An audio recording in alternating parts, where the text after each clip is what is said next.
Hello मेरे प्यारे बच्चों, उर्दू का पेपर आपका हो गया है और आई होप कि बहुत अच्छा पेपर गया होगा क्योंकि बहुत ही इजी पेपर था ये। और पैराग्राफ तो इतने इजी थे कि बहुत इजीली आंसर्स मिल जाते थे। तो चलिए हम इसका सॉल्यूशन अभी देखने वाले हैं। आपने क्या क्या लिखा है क्या क्या नहीं। मेन सॉल्यूशन का तो ग्रामर में ही हम देखेंगे मेन सॉल्यूशन, क्योंकि सारी चीज़ें तो बाकी के आप पैराग्राफ से ढूंढ के किए हुए होंगे, लेकिन आपको टेंशन होगी तो ग्रामर की और राइटिंग स्किल का भी थोड़ा सा बता देती हूँ क्या क्या आपने किया होगा। तो चलो पेपर सॉल्यूशन को हम देखते हैं। यहाँ पे बिना टाइम वेस्ट के हम शुरू करते हैं। चैनल को सब्सक्राइब, वीडियो को लाइक और शेयर ज़रूर कर देना। तो चलिए हम पहले हिस्सा 1 पे चलेंगे। यहाँ पे देखो बच्चों, हिस्सा 1 था नस्र। तो नस्र के अंदर आपको यहाँ पे इक्तिबास की मदद से वेब खाका मुकम्मल करने के लिए बोला गया था और आपको यहाँ पे बोला गया था दस्तरखान पर मौजूद ज़रूरत की चीज़ें, और आपको एक पैराग्राफ दिया गया था। देखो यहाँ पे ये पैराग्राफ था आपका। तो यहाँ पे दस्तरखान पर जो मौजूद ज़रूरत की चीज़ें वो थी अचार, चटनी और पानी के अलावा खलाल तक मुहैया कर दिए गए। तो यहाँ पे इसका क्या आएगा, अचार, चटनी, पानी और खलाल। तो यहाँ पे लिख देती हूँ, देखो मैं यहाँ पे क्या क्या आएगा, ज़रूरत की चीज़ें अचार, चटनी, पानी और खिलाल। इस तरीके से ये ज़रूरत की चीज़ें थी। अब यहाँ पे आप आओगे तो ये बोला गया था दस्तरखान पर बैठकर खाना खाने के फ़वाइद अपने अल्फाज में बयान कीजिए। तो यहाँ पे ये खुद से आपको लिखना था, फ़ायदे आपको खुद से लिखना था। और मैंने बोला था पर्सनल रिस्पॉन्स का क्वेश्चन छोड़ना नहीं है। और खाने के आदाब पर अपनी ज़ाती राय दीजिए। खाने के आदाब क्या क्या है ये आप सभी को पता होगा, तो ये लिखना था। फिर उसके बाद देखो यहाँ पे इक्तिबास में आए हुए नाम से मुतालिक शब्द की खाके को मुकम्मल कीजिए। तो यहाँ पे इक्तिबास में आया हुआ शहर का नाम लिखना था।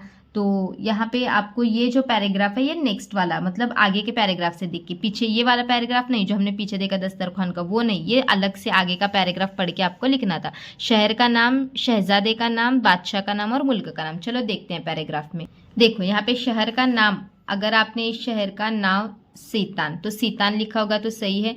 सीतान के बादशाह का नाम अकल। कितना इजी है देखो, अकल। और दीन व दुनिया के तमाम काम इस्ते चलता। फिर इसके हुक्म बाज, ये सब कुछ है यहाँ पे। तो वहाँ पे आपको शहर का नाम पूछा गया था, बादशाह का नाम पूछा गया था, और देखो यहाँ पे क्या पूछा गया था, शहजादे का नाम और मुल्क का नाम। तो यहाँ पे आपको शहजादे का नाम और मुल्क का नाम लिखना है। इस शहर का नाम सीतान, इस सीतान के बादशाह का नाम अकल था।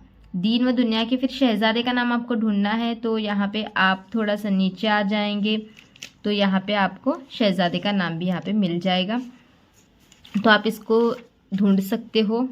देखो आप इसमें से सब जो है शहजादे का नाम और मुल्क का नाम वगैरह सब यहाँ पे ढूंढ सकते हो। फिर उसके बाद देखो अकल बादशाह के फर्जंद की खुसूसियात बयान कीजिए। तो फर्जंद की खुसूसियात उस पेज, उधर साइड के पेज पे थी।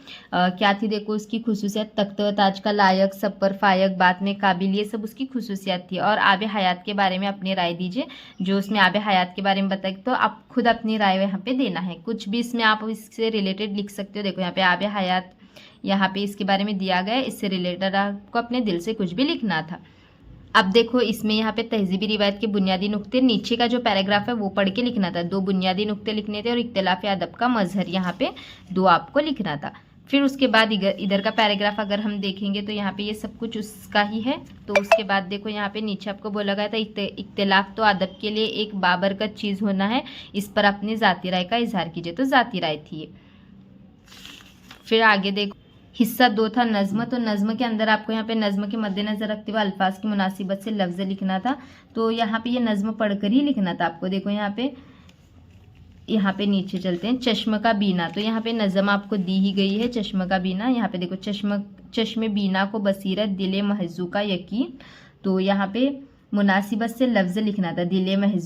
दिल महजू का क्या है, यकीन है। चश्म बीना को क्या है, यहाँ पे बसीरत है। इस तरीके से लिखना था। इजी था, बसीरत था। दिल महजू का यहाँ पे देखो दिया गया है ना, आगे देखो ये चश्म बीना का क्या, बसीरत। दिल महजू का क्या है, यकीन है।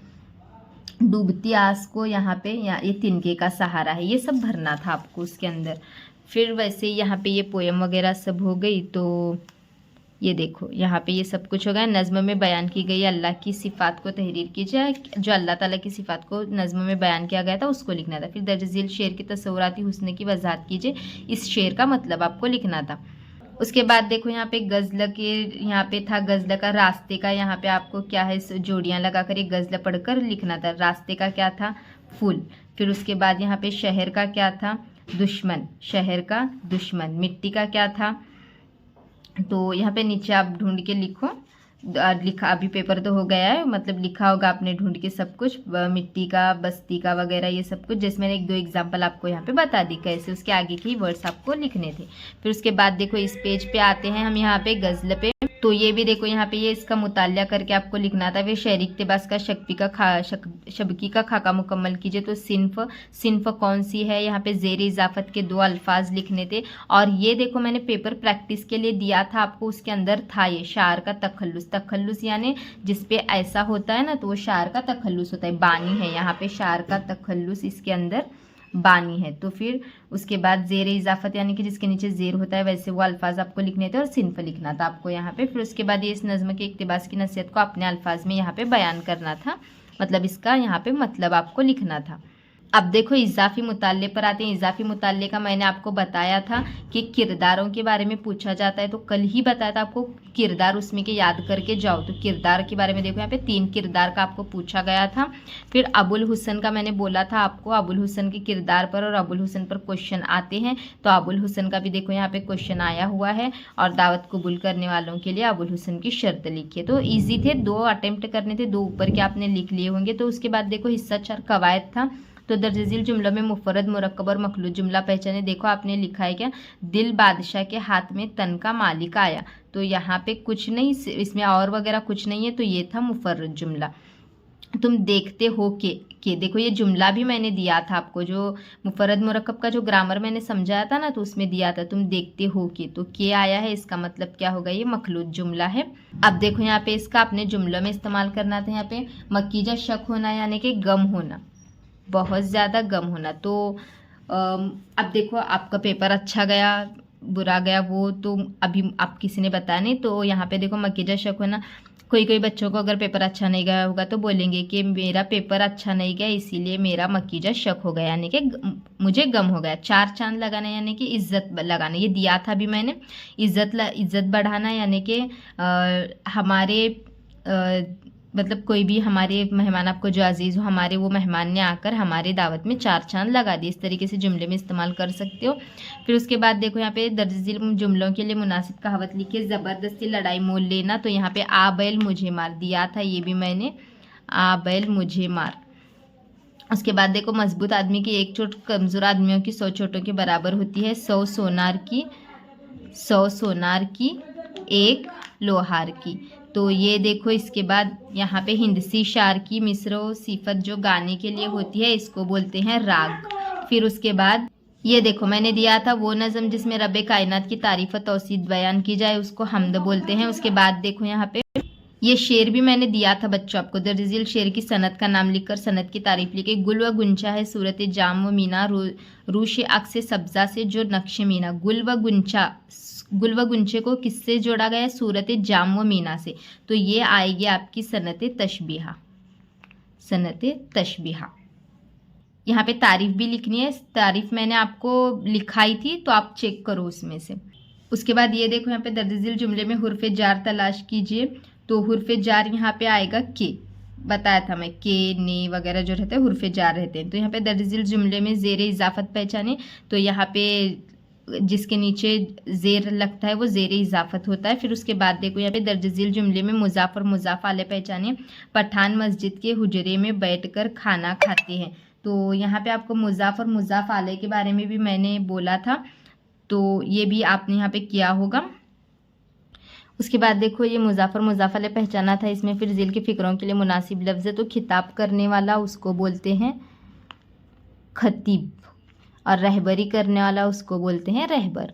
ऐराब लगाकर 2 मुख्तलिफ माने वाले अल्फाज बनाकर लिखिए, ये भी बताया था। दहन का यहाँ पे हम ऐसे भी लिख सकते हैं, दुहन, दहिन ऐसे भी लिख सकते हैं, पेश ज़ेर लगा के बनाना होता है। अल्फाज को मुरवज्जा इमला के मुताबिक लिखे, मतलब सीधे लिखना है। मुझे ऐसा था तो मुझे ऐसा आता है, मोरा ऐसे नहीं, ये मेरा होता है, इसका सीधे से लिखना था। मुनासिब लफ्ज़ साबका और लहाका था, तो ये दिया था, देखो मैंने दोनों भी दिए थे। यहाँ पे बताया भी था, बे से बे औलाद हो सकता है, बेदर्द हो सकता है। उसके बाद नाक से खौफनाक हो सकता है, दर्दनाक हो सकता है, ये ऐसे था ग्रामर।